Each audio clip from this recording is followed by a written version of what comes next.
Hoje, Dia dos Pais, nós vamos ter daqui a pouquinho uma homenagem especial aos pais aqui presentes, um dia muito especial. E o Dia dos Pais é um convite para a gente refletir um pouquinho sobre o nosso Pai do céu. Nosso Pai que, independentemente da qualidade do nosso Pai daqui, ele assume totalmente a sua paternidade. Não importa se, de repente, você teve uma experiência negativa. O que importa é que o nosso Pai do céu, ele tem um projeto para nós, ele tem um projeto para a nossa vida, e a gente vai estar conversando um pouquinho sobre uma parte desse projeto aqui agora. Esse é o tempo que a gente tem para poder fazer uma reflexão na Bíblia, na Palavra de Deus, tá bom? Vamos fazer mais uma oração, pedindo que Deus dirija esse momento, esse tempo que a gente vai estar lendo a Palavra e pensando um pouquinho sobre essa proposta de hoje. Pai querido, muito obrigado porque, por meio de Jesus, nós podemos hoje te chamar de Pai. E porque o Senhor é aquele que tem nos guardado, nos guiado, nos alimentado, porque o Senhor tem nos amado, sobretudo, nos dado significado. E, enfim, Pai, nós te agradecemos muito por isso, por estarmos aqui juntos como teus filhos hoje. Pedimos que o Senhor agora possa iluminar o nosso entendimento, a nossa mente, o nosso coração, para poder refletir, Pai, nessa palavra, que essa reflexão não seja simplesmente uma reflexão vazia, mas que ela seja de fato uma semente poderosa para frutificar na nossa vida, transformando-se, Pai, na Tua vontade em nós. É o que nós te pedimos em nome de Jesus. Amém. A gente começou a conversar sobre essa série, Plano de Governo. A ideia é refletir um pouquinho sobre esse tempo que nós estamos vivendo de pré-eleições, é um tempo de campanha, onde os candidatos têm apresentado as suas propostas. Daqui a pouquinho aí a gente vai ter que aturar lá a campanha na televisão, e nem todo mundo gosta disso, acho que aliás a maioria não gosta muito de ouvir campanha, mas queiramos ou não, as propostas estão lá. A todo momento a gente está cercado de pessoas que estão tentando vender uma proposta, que estão tentando dizer para a gente qual é a solução para os problemas que a gente vive. Então eles estão lá falando sobre a questão da saúde, da educação, da segurança, do emprego, moradia. E aí a gente começou a refletir aqui que acima de tudo isso existe uma causa maior. Que da mesma maneira que os candidatos têm um plano de governo que eles apresentam, tentando nos convencer a isso, existe também na palavra de Deus um plano de governo. Existe uma causa. E a questão é como que nós, como cristãos, como igreja, vamos nos posicionar diante de tudo isso. A gente já conversou sobre a questão da missão. E a gente viu que a missão de Deus é uma espécie de bússola para a gente. Isso a gente conversou há 2 domingos atrás, logo no primeiro domingo aqui que a gente estava falando sobre essa série, a gente falou sobre a missão de Deus. E a gente viu que Jesus foi enviado a esse mundo como Salvador. Ele foi enviado pelo Pai e ele tinha uma missão. E ele nos convida a participar dessa missão. Essa missão é uma missão de reconciliação, uma missão de restauração de todas as coisas. E aí na semana passada a gente falou sobre a salvação. Sobre aquilo que comumente as pessoas às vezes entendem por salvação e aquilo que é a proposta do Evangelho para a palavra salvação. Ou seja, quando a Bíblia diz que Jesus é o Salvador, o que isso significa? Ele veio para nos salvar de quê? E aí a gente descobriu uma coisa interessante, olhando no Evangelho de Mateus, capítulo 1, versículo 21, onde a gente lê que Jesus veio para nos salvar dos pecados. Isso é muito interessante, porque, de acordo com a palavra, a saúde pode ser um problema? Pode. A educação pode ser um problema? Pode. a segurança, o emprego, a moradia, tudo isso é real, é problema. No entanto, tudo isso não passa, esses problemas não passam de manifestações de algo muito maior, muito mais profundo e muito mais real, chamado pecado. E Jesus veio não para simplesmente tratar, aliviar uma dor. Ele não veio simplesmente para dar um comprimido para passar a dor, para a pessoa esquecer. Ele veio para resolver o problema. E aí, essa solução, a gente viu que ela é uma solução drástica, custou a própria vida dele na cruz. A gente falou um pouco sobre esse conceito de salvação. E aí, gente, hoje eu queria trazer para vocês um pouquinho, continuando essa sequência, falar um pouquinho sobre a resposta que se espera daqueles que ouvem essa mensagem de salvação. Qual é essa resposta? Como eu devo reagir a isso tudo? Ao fato de que Jesus é o Salvador. E a palavra é a palavra conversão. A gente vai conversar um pouquinho justamente sobre essa terceira palavra, que é a palavrinha conversão. E eu entendo que essa não é uma palavrinha muito bem-vinda nos dias de hoje. Essa palavrinha está muito desgastada. Ela está muito corrompida. E quando as pessoas falam assim, quando você de repente, por algum motivo, vai falar com alguém sobre a sua fé, sobre o amor de Deus, sobre o Evangelho, a pessoa muito provavelmente vai chegar para você e falar, poxa, peraí, você já está logo vindo querendo me converter? Porque a palavra conversão, ela adquiriu um sentido ao longo do tempo, principalmente nessa época que a gente vive, muito negativo. Porque ela passou a significar uma coisa que ela nunca foi, necessariamente, que é a adesão religiosa. Por isso eu queria, antes de qualquer coisa, dizer para você que conversão não é adesão religiosa. O que é adesão religiosa, gente? Alguém pode me ajudar aqui? Vamos lá? Participação de vocês. O que é uma adesão religiosa? Se filiar a uma religião. Então, muitas vezes as pessoas se filiam a uma religião ou mudam de religião, e aí a expressão que eles costumam usar é, eu me converti. Quando, na verdade, ele se filiou a uma religião ou a uma igreja. O que mais que significa adesão religiosa? Vamos lá. Comprometimento com o quê? Com a igreja. E aí, muitas vezes, o que acontece é exatamente isso. As pessoas pensam que conversão é, acima de tudo e em primeiro lugar, um compromisso com uma igreja. O compromisso com uma religião. O compromisso com uma doutrina. Eu não quero dizer que essas coisas não estão envolvidas no processo da conversão. Mas o que eu quero dizer é que, essencialmente, a conversão não é uma simples adesão.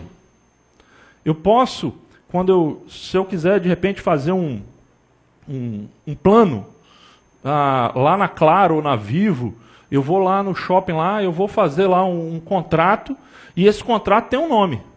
Contrato de adesão. Nesse sentido, eu estou dizendo que conversão não é adesão. Porque a conversão, gente, é muito mais do que um contrato que você faz, em que você, via de regra, está mais preocupado com os seus direitos, com os seus privilégios, do que com as suas obrigações. Você concorda? Um contrato de adesão, você vai lá, mas você quer o contrato para saber qual é o seu direito, qual é o seu privilégio. E mais, esse contrato ele tem uma duração limitada. Geralmente o contrato do celular dura lá 1 ano. Contrato de adesão. Contrato de adesão num clube. A hora que eu quiser, eu posso sair desse clube. Certo?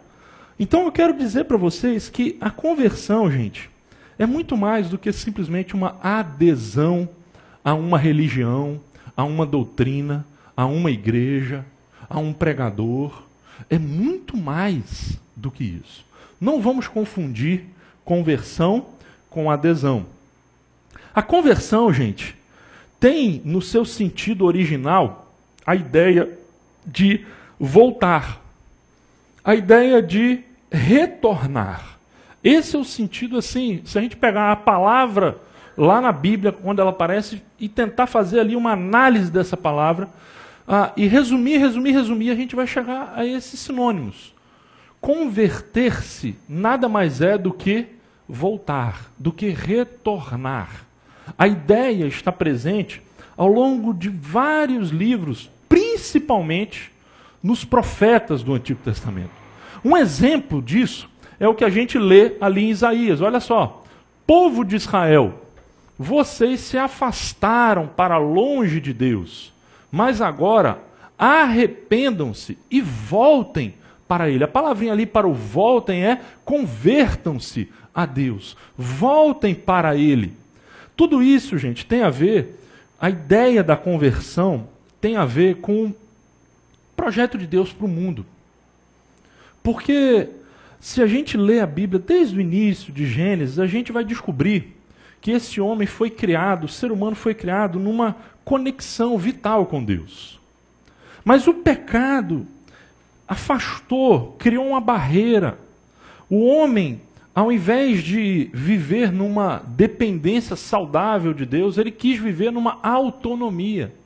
E aí, justamente porque ele virou as costas para Deus, ele saiu para longe da casa do pai, e isso é muito bem ilustrado lá na parábola do filho pródigo, ele foi para uma terra distante. Ele foi para longe de Deus. E o apelo de Deus o tempo inteiro na Bíblia é: voltem. Deus é o pai que está na janela, olhando e falando: será que ele vai voltar? Voltem, voltem. E ele está dizendo: voltem. Isso, gente, é convertam-se. Convertam-se. Converter, gente, é dar uma meia volta. Fazer uma conversão nada mais é do que você dar uma meia volta no seu caminho e voltar por um outro caminho. O problema disso tudo é que hoje, não só a gente confunde a conversão com uma simples adesão, sem que necessariamente isso envolva uma volta, mas a gente cria uma espécie de inversão da conversão. Isso é uma expressão que foi usada pelo pastor Ricardo Barbosa, lá da Igreja Presbiteriana do Planalto, e ele escreveu um texto muito bacana, um tempo atrás, chamado A Inversão da Conversão. E olha só o que ele disse. Eu diria que hoje, o fenômeno mais comum que observo em muitos testemunhos cristãos, não é mais o de nossa conversão a Cristo, mas a conversão de Cristo a nós. Isso é o que ele chama de inversão da conversão. Ou seja, na palavra, no Evangelho, ao longo da história da igreja, conversão sempre foi Deus como referência, Cristo e o Evangelho como referência, e você que está indo numa direção divergente, diferente, você dá uma meia volta e você volta. Você se converte a Cristo. Só que hoje, o que a gente vê muitas vezes no entendimento das pessoas é que conversão não é quando a gente se volta para Cristo. É quando a gente está aqui, quer continuar do mesmo jeito, mas aí a gente está com um aperto danado, está com uma dificuldade, está passando por um problema, e aí a gente quer uma solução, e aí a gente ora e a gente às vezes até se converte. Mas na verdade essa conversão nada mais é do que o desejo do nosso coração de que Deus venha e fique do nosso lado. E isso me faz lembrar uma historinha muito interessante que é atribuída ao Abraham Lincoln. Foi presidente lá dos Estados Unidos, e conta-se que numa ocasião, no meio da Guerra Civil, ele foi procurado por um assessor, e o assessor deu um relatório para ele, disse que as coisas estavam muito ruins, que o país estava, deu os dados da guerra, muitas baixas, a coisa estava horrível, e aquele assessor, sabendo que Abraham Lincoln era um homem de fé, um cristão que orava a Deus, chegou para ele e disse assim: senhor presidente, eu queria trazer essas informações, e como eu sei que o senhor é um homem de fé, ore, vá lá falar com Deus, presidente. Vá lá falar com Deus e peça para Deus estar do nosso lado. Porque amanhã nós vamos ter uma batalha decisiva na guerra civil, e nós precisamos que Deus esteja do nosso lado. O presidente parou, pensou, e ele disse: eu vou orar. Eu vou falar com Deus. Mas eu não vou pedir para Deus estar ao nosso lado. Eu vou perguntar a Deus o seguinte: Deus, eu estou do seu lado? Porque a questão não é se Deus está do nosso lado. A questão é se nós estamos do lado de Deus. Porque Deus não muda de lado. Quem muda de lado é a gente. Quando, por exemplo, Josué, naquele dia decisivo, em que ele estava para conquistar a terra prometida, e ele chega, ora a Deus, e ele vai dizer ao povo, olha, santifiquem-se, porque amanhã o Senhor fará maravilha no meio de vocês. Muita gente pensa que o que Josué estava dizendo ali era mais ou menos o seguinte, olha, se acertem aí com Deus, façam as coisas tudo certinho, porque se vocês se santificarem, amanhã então Deus vem e ele vai fazer maravilhas no meio de vocês. Só que o texto não é santifiquem-se, se vocês se santificarem, Deus vai fazer maravilha. O texto é santifiquem-se, porque amanhã o Senhor fará maravilhas. Ou seja, o Senhor vai fazer maravilhas, quer você queira, quer não. A questão é de qual lado você vai estar. Por isso, santifiquem-se, quer dizer, fiquem do lado certo. Porque maravilhas pode representar diversas coisas dependendo do lado que você está. Por exemplo, você sabia que no livro de Êxodo, as 10 pragas do Egito são chamadas em algumas passagens de as maravilhas de Deus. Para o povo oprimido, as pragas foram maravilhas. Mas e para os egípcios? Foram maravilhas? Veja, percebe como tudo depende de onde você está, do lugar onde você está. Isso tem a ver com conversão. O que eu queria trazer para vocês hoje é justamente uma ideia de conversão que vai além de simplesmente um desejo, uma espera de que Deus seja o nosso gênio da lâmpada. Que Ele venha simplesmente para socorrer, resolver os nossos problemas, mas que, na verdade, a referência não muda, que somos nós e continuamos sendo nós. Não. Conversão, gente, é uma coisa muito séria. Conversão é uma coisa que muda radicalmente a nossa maneira de ver o mundo, de ver as pessoas, de ver a nós mesmos e de ver a Deus. E aí a gente vai falar um pouquinho sobre essa questão, a gente precisa conversar um pouquinho sobre esse tema da conversão. O texto que eu queria usar, refletir, é um texto pequenininho, é muito simples, é uma palavra de Jesus, é uma parábola de Jesus, que está no Evangelho de Mateus, capítulo 13, do versículo 44 ao 46. É a velha e conhecida parábola do tesouro escondido e da pérola de grande valor. Dá uma olhadinha aí, o texto está aqui também na tela. Alguém pode ler para mim esse texto aqui, voluntariamente, aqui bem alto, vamos lá, para me ajudar?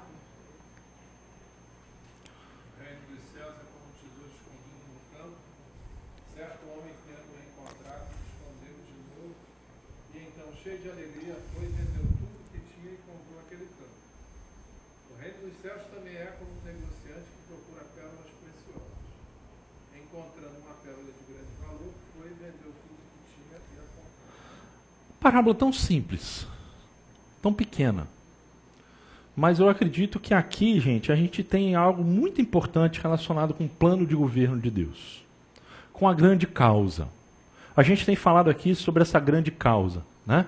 A gente tem falado aqui sobre a direita tem uma causa, a esquerda tem uma causa, o político A tem uma causa, o político B tem uma causa. A nossa causa qual é? E aí, em outras palavras, a gente diria, qual é o nosso grande tesouro? Qual é a nossa grande pérola? A gente vai pensar sobre isso a partir dessa proposta, porque Jesus diz que o reino dos céus, gente, é assim. Assim como... E ele usa duas histórias, duas analogias aqui. A primeira, ele fala do tesouro. Um tesouro escondido. E aqui é muito interessante a gente perceber, porque a gente pode tirar dessas duas histórias duas palavrinhas-chave aqui. Duas palavrinhas que eu queria deixar para você. A primeira delas é a palavra descoberta. Porque a descoberta está presente aqui, tem a ver com algo que nós precisamos saber. Porque ele diz que o reino dos céus é como um homem que descobriu um tesouro. Ele descobriu. Esse tesouro estava escondido, estava enterrado. E aqui meio que me vem também uma questão, porque muitas vezes a gente tem a ilusão de que aquilo que está na mídia, aquilo que aparece, aquilo que é a opinião predominante é o mais valioso.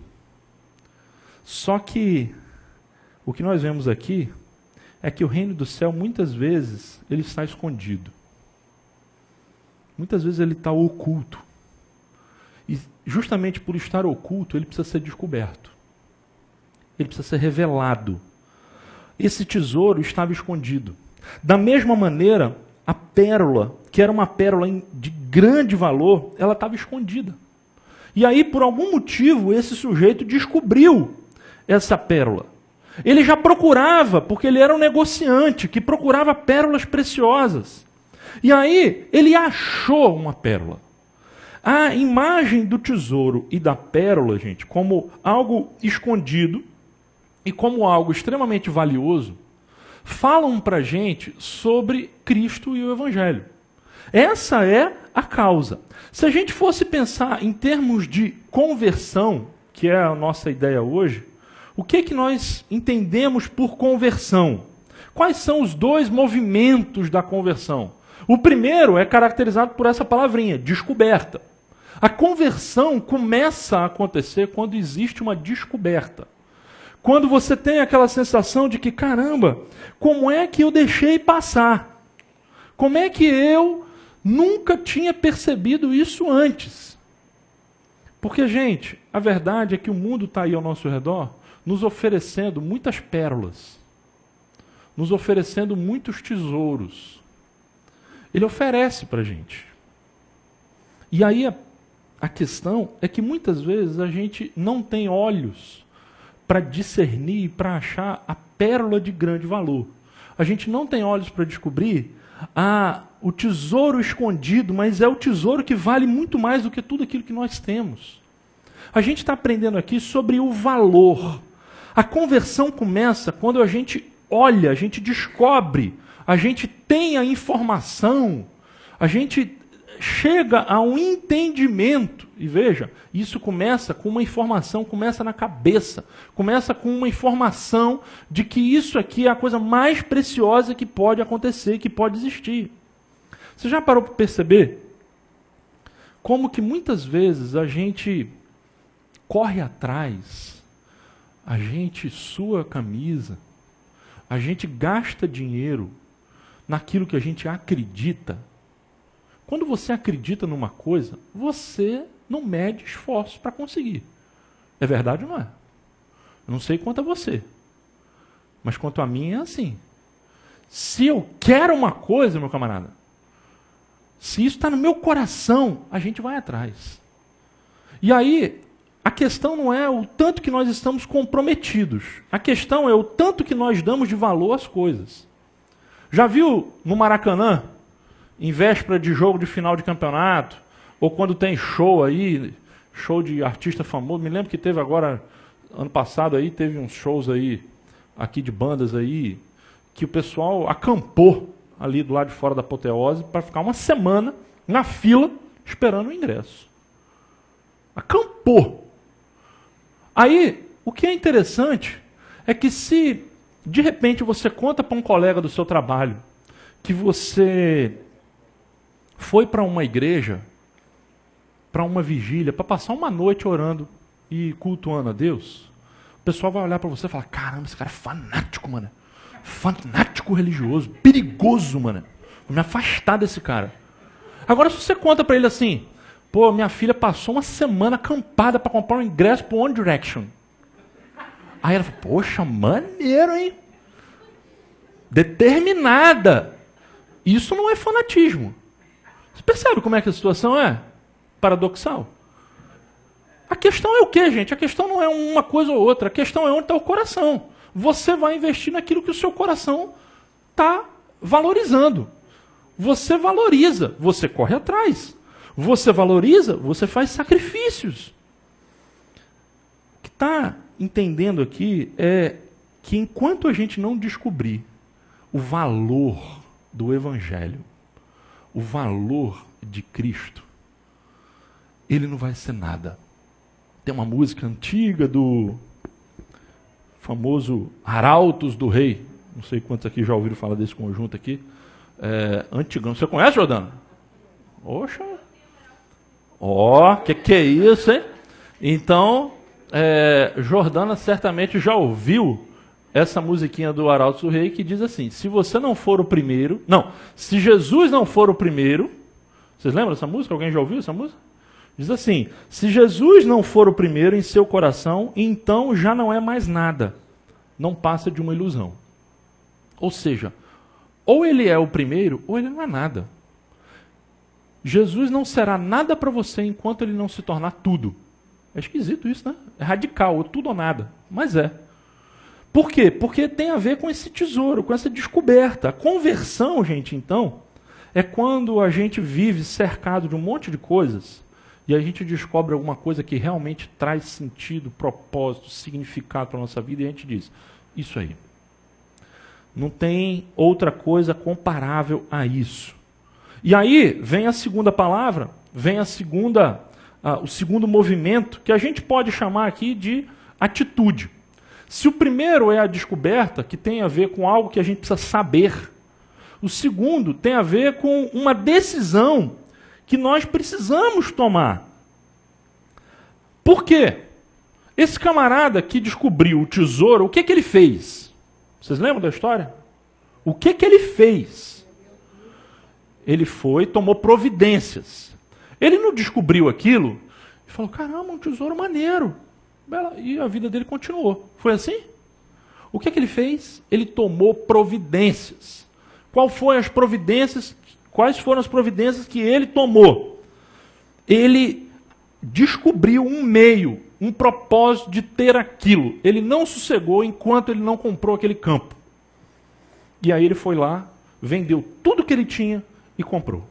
O que o negociante de pérolas fez? A mesma coisa. Ele vendeu tudo que ele tinha e comprou aquilo. O que nós estamos aprendendo aqui, gente? É que essa atitude, essa decisão que nós precisamos tomar, tem a ver, e que de fato concretiza a conversão, tem a ver com duas coisas. Primeiro, algo que a gente precisa deixar. Concorda comigo? Algo que nós precisamos deixar. O que esses caras deixaram? Eles deixaram tudo para poder ficar com o tesouro e com a pérola. Então, e veja, ele não fez isso lamentando, com aquela dor, né? Igual, ele não fez isso com aquela dor de você. Aliás, isso é uma coisa interessante. Para pensar um pouquinho. Porque essa expressão aqui, cheio de alegria, foi e vendeu tudo que tinha. Pensa, se você paga aluguel todo mês, como é que você vai para pagar seu aluguel? Você vai cheio de alegria? Quem aqui vai cheio de alegria pagar o seu aluguel? Ninguém. Não é verdade? Você vai lá e puxa vida, pagar aqui, né? Agora, se você for comprar um carro que você está esperando, que você está sonhando, que você guardou, economizou, e você estava investigando, vendo no Google, vendo as características, e aí você trabalhou, juntou dinheiro, vou comprar um carro.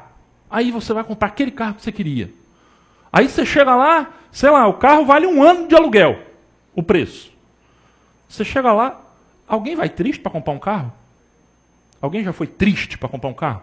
E chegou lá e falou assim, puxa vida, eu tenho que pagar esse dinheiro nesse carro. Coisa horrível. Você vai cheio de alegria. É engraçado, é o valor que você dá. É, meu filho, pois é, mas então, concordo, tem essa nuance aí, né? Mas, o que eu estou querendo mostrar é que às vezes a gente gasta muito mais, com muito mais prazer, do que coisas que às vezes a gente gasta muito menos e com menos prazer. A questão, então, não é o valor. É o valor, vamos dizer assim, a questão não é o preço, a questão é o valor. Tem coisas que custam muito caro, mas que valem pouco. Concorda comigo? E tem coisas que não custam tão caro, mas que valem muito. Então a questão é a gente separar custo de valor. O que deve mover o nosso coração não é o custo, é o valor. E aí então é o que Jesus está querendo mostrar para a gente. Algo precisa ser deixado, ficar para trás, é renúncia. E por outro lado, o outro lado da moeda é que existe nessa atitude algo para assumir. Ou seja, existe um comprometimento. Ou seja, ele largou aquilo e ele foi lá, comprou aquele campo, comprou a pérola. Por que eu estou falando isso, gente? Porque historicamente, ao longo de 2000 anos de história da igreja, de movimento cristão, todas as vezes que alguém passou pela experiência de conversão, 2 perguntas preliminares ele teve que responder. 2 perguntas. Não existe conversão sem a gente responder essas 2 perguntas. A primeira pergunta é, vamos lá? Pode botar o próximo aqui, por favor. A primeira pergunta é a seguinte: o que eu vou ganhar? Essa é a primeira pergunta. O que eu vou ganhar com isso? O que eu vou ganhar tomando essa decisão? O que eu vou ganhar com essa atitude? Qual é o ganho disso? Qual é o valor disso? E a segunda pergunta, tão importante quanto a primeira, é: o que eu estou disposto a perder com essa decisão e com essa postura, com essa atitude? O problema é que de alguns anos para cá, talvez algumas décadas para cá, vivendo numa sociedade cada vez mais hedonista, a gente apagou aquela pergunta B e deixou só a pergunta A. As pessoas, então, entendem que a conversão hoje tem a ver com a primeira pergunta, mas não tem a ver com a segunda pergunta. Tenta fazer um exercício de imaginação e entrar num túnel do tempo e se reportar ali no século I, naquele momento em que esses caras estavam lendo essas histórias aqui. Tenta se reportar para os cristãos perseguidos pelo Império Romano no 1º século. Tenta se reportar a eles.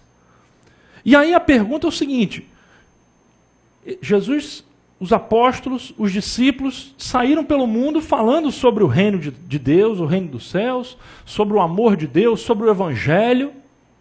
E eles falavam: olha, vão lá, arrependam-se, creiam no Evangelho. As pessoas falavam: peraí, o que significa? Se eu fizer isso, o que vai significar? E aí um bom evangelista, ele ia dizer o seguinte: bom, vai significar o seguinte, meu camarada. Tomando a decisão por Cristo, você está declarando guerra ao império. Tomando uma decisão por Cristo, muito provavelmente a sua família vai te abandonar. Tomando a decisão por Cristo, muito provavelmente você vai ser hostilizado no comércio, na sua vizinhança. Muito provavelmente você vai ter que viver como um peregrino, andando daqui para ali. Você vai perder dinheiro, você não vai ganhar mais dinheiro, você vai perder dinheiro. Ou seja, significa que a sua esperança não está mais nas coisas que esse mundo aqui pode te oferecer. Está afim? Era assim que o evangelho era pregado no início. Vocês sabiam disso? Aliás, é assim que o evangelho é pregado hoje. Aonde, Rogério? Cita aí uns: Síria, Iraque, Irã, Afeganistão e etc.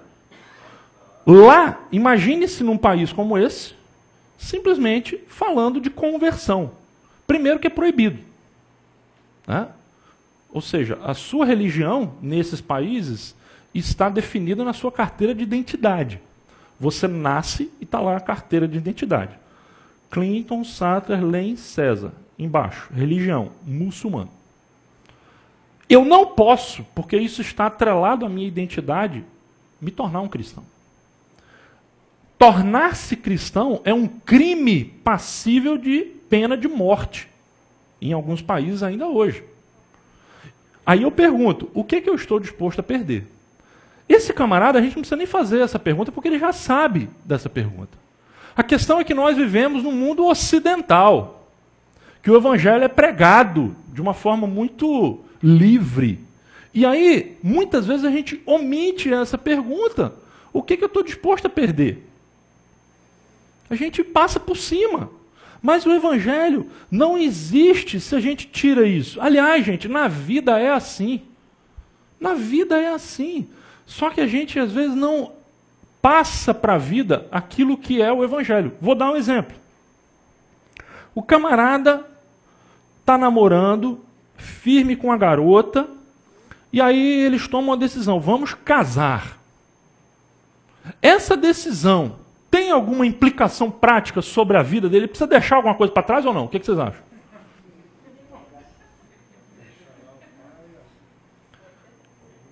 Casar é uma decisão que envolve uma série de restrições. Vocês concordam? Ele vai ter que se restringir. Aí esse camarada vai casar e ele vai ter um filho. E na hora de ter um filho, ele vai fazer o custo. Peraí, quanto custa um filho? Você sabe quanto custa um filho? Uma vez eu falei sobre isso aqui, porque saiu um artigo na Veja, uma capa da Veja alguns anos atrás, com esse título. Quanto custa um filho? Um filho na classe média brasileira hoje. Eles fizeram lá o cálculo, né? Até 18 anos, quanto custa um filho? E eles chegaram à conclusão que um filho, até os 18 anos, na classe média brasileira, custa o preço de um apartamento. Um filho. Aí você começa a pensar no custo emocional. Desgaste, né? Sofrimento, medo de o filho sofrer algum acidente, alguma doença. Você começa a pensar nesses negócios. Ah, mas ficar defeituoso. E aí você começa a pensar um monte de coisas. Pensando. Quanto custa esse negócio? Emocional. Ah, significa que um filho vai acabar minha farra, né? Não posso mais viajar a hora que eu quiser, não posso mais ir no cinema a hora que eu quiser, não posso mais fazer um monte de coisa que eu gosto de fazer, eu quero ser livre. Aí tem a história do filho. A decisão que muitas pessoas tomam, muitos casais hoje, e cada vez mais casais, qual é? Não vamos ter filho. Quando muito, um bichinho de estimação. Porque é mais fácil. Não é verdade? Não. É a verdade. O que está acontecendo hoje é exatamente isso. Não vamos. Esse negócio de filho dá trabalho demais. Né? Não foram poucas as pessoas, não aqui da igreja, obviamente, né? Porque eu acho que vocês têm uma visão totalmente diferente, lógico. Mas algumas pessoas chegaram para mim, para a Juliana, e falaram: vocês estão loucos? Piraram? Terceiro filho? Que é isso? Vocês estão ficando loucos, não é possível, gente, um negócio desse. Não sabe como faz, não? Enfim, é o que acontece. Eu entendo que isso, gente, é a nossa sociedade. A nossa sociedade é assim. Nós somos uma cultura hedonista, em que muitas vezes as coisas que dão trabalho precisam ser deixadas de lado. O evangelho, uma conversão, significa algo precioso demais. Agora, você já parou que você faz decisões todos os dias? Você opta todos os dias por coisas, deixando outras de lado. Você opta, quando você opta pelo trabalho, e esquece de outro lado, você está abrindo mão. Você está renunciando um lado para investir no outro. É decisão. É pegar uma coisa e largar a outra. Ninguém pode pegar tudo. É nesse sentido que Jesus disse que nós precisamos calcular o custo. O problema é que as pessoas hoje não calculam o custo. Não calculam o custo do Evangelho. Jesus é o Salvador, Ele tem um projeto para o mundo, Ele vem para nos salvar dos pecados, Ele anuncia isso, Ele se apresenta como o tesouro, a pérola, mas aí vem a questão da atitude. E sabe qual é a melhor maneira da gente tomar essa atitude? É a gente olhar não para o quanto custa, mas olhar para o quanto vale. Essa é a questão. Essa é a questão. Já viram a propaganda do Mastercard? Tem lá. Uma camisa do Barcelona, tantos reais. Uma passagem aérea Rio-Barcelona, e de volta, tantos reais. 3 dias de hotel em Barcelona, tantos reais. Um ingresso para assistir um jogo do Barcelona no estádio dele, tantos reais. Aí tem lá assim, o prazer de ver o Barcelona jogar com seu filho no estádio. Não tem preço. É isso. A propaganda aprendeu o segredo do Evangelho, é isso. Porque, gente, isso, gente, tem a ver com o valor. Você olha para aquela realização, aquele tesouro e diz, olha, não tem coisa cara o suficiente para eu pagar por isso. Voltando à questão dos filhos. Talvez eu estou falando isso, né? Porque eu estou na minha situação. Isso aí Freud explica. Eu estou tentando me justificar aqui, essa loucura que eu fiz. Eu não conheço um único pai, nem uma única mãe, que, depois de ter um filho, vai olhar lá assim e vai, puxa, só deu trabalho esse danado. Isso aqui, meu amigo, não vale nada. E aí se arrependeu. Será que tem alguma mãe, algum pai aqui que se arrependeu do filho? É possível, né? Mas aí eu imagino, Tereza, eu imagino que tenha. Eu imagino, né? Eu acho que a mãe do Fernandinho Beiramar deve ter se arrependido, né? Mas assim, via de regra, vamos pegar o que é o normal, né? A gente, por mais trabalho que o filho dê, a gente não se arrepende. A gente se apega. A gente ama. É o valor. Estou querendo falar para vocês sobre a ideia de conversão. E estou querendo levar você a uma reflexão hoje sobre as implicações da conversão. Conversão, gente, é se voltar para Cristo. E nesse se voltar para Cristo, existem muitas coisas que vão ter que ficar no caminho. Isso não quer dizer que você vai, por exemplo, justamente porque muitas vezes as pessoas entendem conversão como adesão, as pessoas pensam que, por exemplo, se eu tiver que seguir a Cristo, então eu não posso mais usar calça comprida. Então eu vou poder usar saia. Eu não posso mais ir no Maracanã, nunca mais. Eu não vou nem dar outros exemplos. Mas muitas vezes as pessoas não entendem. Não é esse tipo de coisa que está se falando aqui. Está se falando, gente, em principalmente coisas que ocupam o lugar de Deus no seu coração. Muitas vezes a gente ocupa o nosso coração. E aí, coisas legítimas, coisas assim, que são boas, elas podem se tornar um fardo, um peso e algo do qual você precisa se desvencilhar. Posso dar um exemplo? Eu sou tricolor. 2º lugar no Campeonato Brasileiro, tranquilo, ali em cima, olhando o Flamengo lá de cima, na ladeira, lá embaixo, no Vale da Morte, né? Então, aliás, no pequeno grupo lá saiu aquela, né? Que a gente estava falando lá o Moza saiu com essa, né? Que era o que era a marca de Caim, que Deus colocou em Caim?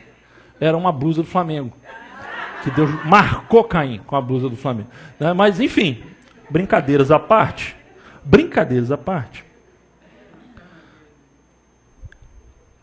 É legal a gente brincar, né? Futebol, Brasil é o país do futebol, esse negócio todo. Mas, gente, vamos ser sinceros. E vamos falar sério aqui agora. Vamos falar sério.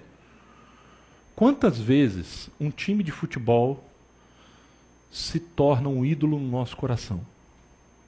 Quantas vezes um time de futebol recebe mais devoção do nosso coração do que o evangelho, do que o tesouro? Quantas vezes a gente diz, não, isso aqui é a minha segunda pele. Para o meu time, tudo, vou até a morte por ele. Né? Fico embaixo de sol, frio. E aí eu volto para usar outro exemplo. Nós estamos falando de campanha, de política. E aí eu fico pensando, nós vamos voltar a falar sobre isso domingo que vem, mas, gente, eu fico imaginando se os cristãos fossem tão dedicados e engajados pela causa do evangelho, como os militantes políticos são engajados pelas suas causas, pelos seus candidatos, o que seria do nosso país? Por quê? Você é capaz de ver, como eu vi essa semana, um camarada de terno e gravata, um cara que parecia ser de uma classe média, média alta, um cara bem aparentado, num sinal, entregando um santinho de um candidato e falando, olha, vota nele porque esse cara é bom, a proposta dele é essa, essa e essa. Será que eu veria esse mesmo cara falando de Jesus e do Evangelho com a mesma cara de pau? Veja, não estou discutindo aqui métodos de evangelismo, tá?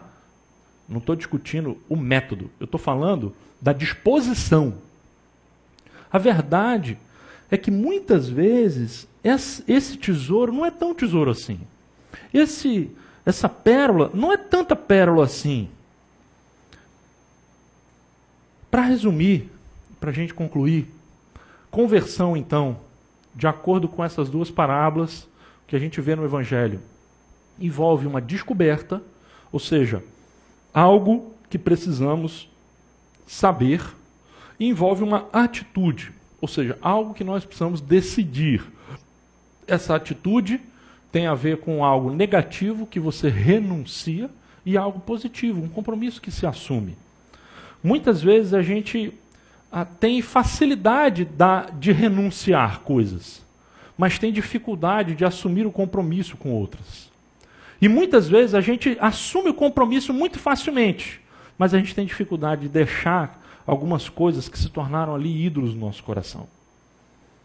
Muitas coisas precisam ser deixadas para trás. Porque, gente, salvação, como nós falamos aqui na semana passada, é o processo pelo qual Deus nos liberta essencialmente do nosso egoísmo, da nossa atitude de dizer eu primeiro, da nossa atitude de dizer eu mando na minha vida, eu governo a minha vida. Conversão, gente, é quando você se adapta a Deus e não Deus se adapta a você. Eu tenho aqui isso aqui, ó. Alguém sabe o que é isso aqui? Isso aqui é um adaptador. Para que é este adaptador? Para adaptar o quê?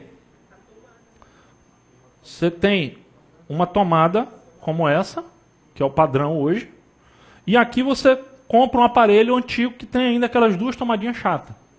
Como é que eu vou encaixar aquilo nessa tomada nova? Eu preciso de um adaptador. Qual é o objetivo do adaptador? É fazer com que algo que eu tenho possa se adequar ao outro. Não é fazer o outro se adequar a mim. É eu me adequar ao outro. O Evangelho é quando nós nos adequamos a Cristo. Não é quando Cristo se adequa a nós. Isso a gente precisa entender. Para a gente parar de, muitas vezes, ficar achando que Jesus, ele é um gênio da lâmpada, que vem para atender os nossos caprichos, os nossos desejos. A verdade, gente, é que se Deus atendesse aos nossos desejos, coitado de nós. Coitado de nós. Às vezes a gente está assim em reunião de oração, né? Aí pede para orar por alguém e vem, né? Aniversário. Tem aqui o aniversário do sujeito, né? Vamos orar pelo Cláudio. Aniversário do Cláudio. Aí, Cláudio, vem cá, vamos orar por você hoje, pro seu aniversário, né? Aí a gente começa a orar e a gente tem essa tendência. Senhor, abençoa o Cláudio, casa dele. Senhor, que todos os sonhos dele se realizem, Senhor. Que tudo que ele quer na vida possa se concretizar. Cláudio, essa oração você devia no final não dizer amém. Por favor, não diga amém com isso. Por quê? Porque a Bíblia diz que o coração humano é o quê? É enganoso e é o quê? Desesperadamente corrupto, diz o profeta Jeremias. Daí que eu pedir para Deus satisfazer todos os meus desejos, significa eu dizer, Senhor, me mata. Porque se eu fizer tudo que eu quero fazer, se eu sentar numa mesa e comer tudo que eu quiser comer, meu irmão, eu estou perdido. Eu estou perdido. Por quê, gente? Porque a questão não é o que eu quero. A questão é eu ir me adequando ao que Deus quer. Deus, através do seu Filho Jesus, começou um processo de salvação que significa restaurar o ser humano conforme a imagem de Jesus. Você quer saber o que é um ser humano? Olha para Jesus. Nós somos um protótipo do que é ser humano. E Jesus, então, é um modelo e ele está transformando a gente dia a dia. Qual é o pai que faz tudo o que o filho pede? Vou te falar uma coisa, não tem uma coisa mais difícil do que um filho mimado. Gente, não tem uma coisa mais difícil do que lidar com um filho mimado. cheio de vontade, não sabe renunciar, não sabe ouvir um não, Deus não mima ninguém. Deus que é um pai de amor, mas ele não é um pai que mima filho. Então, para o nosso bem, ele está nos moldando, nos forjando. E a conversão, gente, é justamente o momento em que, e aí eu quero terminar com isso, que a gente já foi longe demais. A conversão é um momento em que, então, eu tive essa percepção espiritual que a gente está chamando aqui de descoberta. Alguém me falou desse tesouro, dessa pérola, eu li, eu entendi, eu acreditei nesse negócio. E aí, então, eu preparei o meu coração, eu sinto que não tem outra coisa a fazer, eu preciso realmente disso, eu preciso comprar esse terreno, eu preciso pegar essa pérola para mim. Eu estou disposto a qualquer coisa para isso. E aí, a conversão, alguém já disse assim, mas como é que é esse negócio da conversão? Porque as pessoas às vezes falam que a conversão é um dia, é num momento. O outro diz que é um processo. Enfim, afinal, a conversão é como a salvação, que nós conversamos no domingo passado, a gente foi convertido, está sendo convertido e será convertido. Como é que é isso? E eu gosto de pensar, por exemplo, na história do casamento. Como é que é um casamento? Você conhece uma pessoa, você descobre uma pessoa, você se apega a essa pessoa, você toma ali as suas atitudes, começa a planejar a sua vida ao redor dessa relação, e aí você então chega um momento em que você marca uma cerimônia de casamento. Quando uma pessoa casa, quando uma moça casa com um rapaz, ela está totalmente convertida a ele, o que vocês acham? Não. Ela vai viver em função do cara? Não. Ela já venceu todos os egoísmos dela? Não. Mas aquilo ali é uma cerimônia. Então eu gosto de pensar nessa conversão e nessa cerimônia, talvez como a imagem do batismo, né? É um momento em que visivelmente você assume esse compromisso, esse pacto, essa aliança. Agora, a partir dali, você todos os dias vai ter que viver um processo de luta que nós conversamos semana passada, do estar sendo salvo, de você estar se convertendo dia após dia. Então, em outras palavras, para refletir, deixar para você duas perguntas, e aí a gente ora para terminar. Primeira, qual a importância e valor de Cristo para você?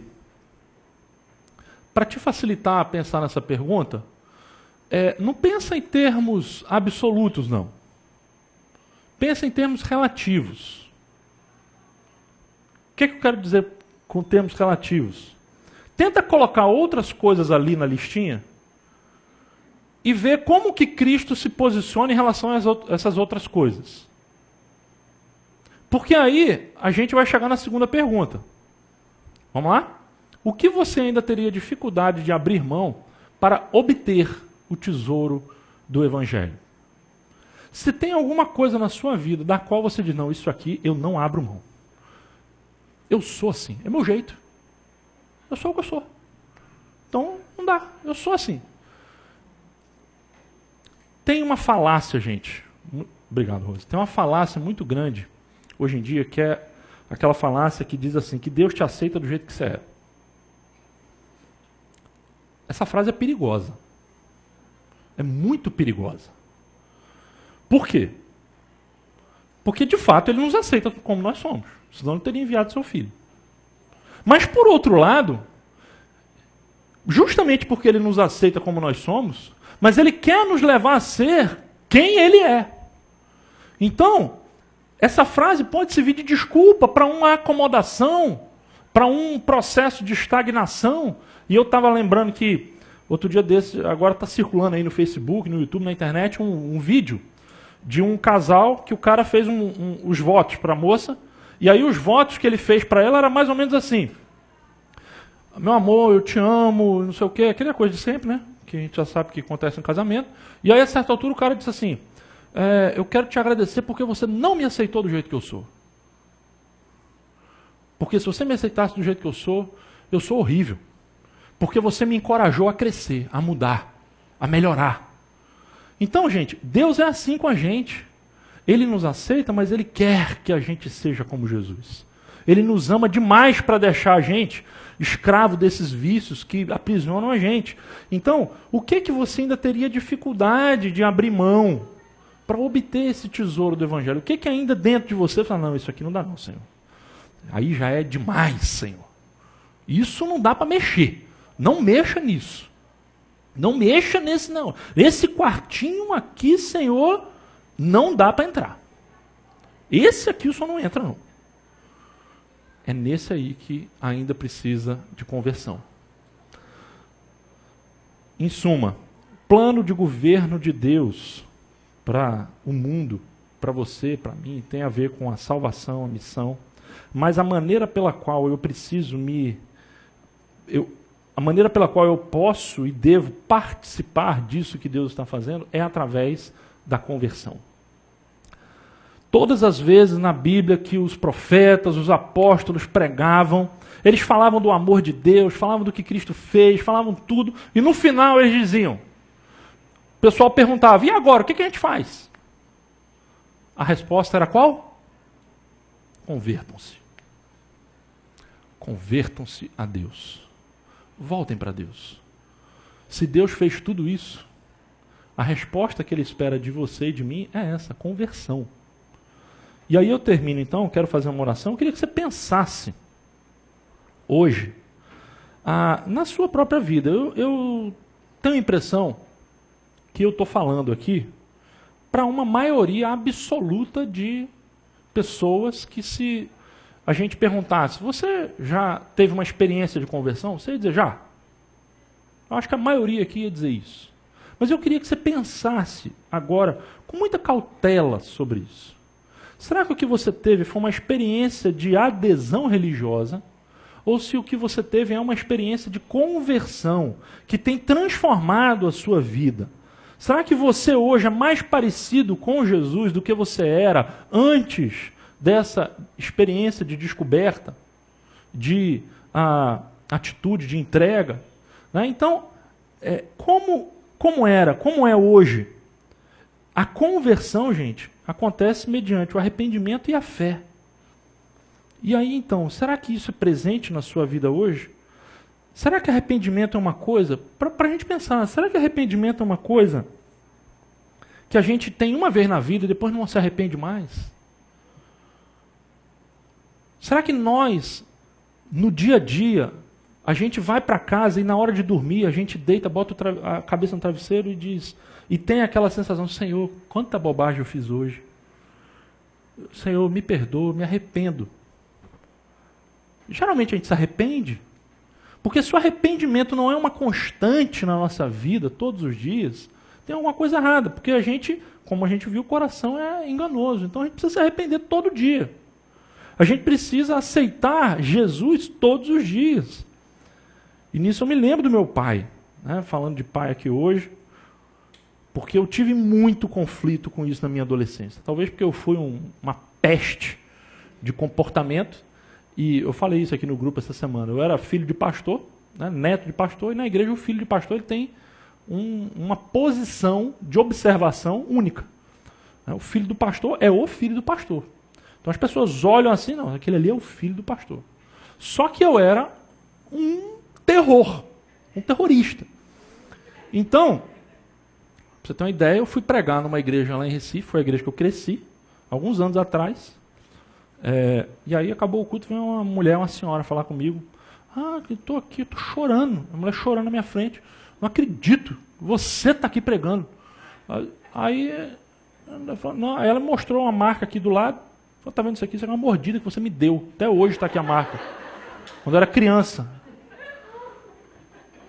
Aí você, imagina, eu com esse peso da camisa de filho de pastor, com esse comportamento,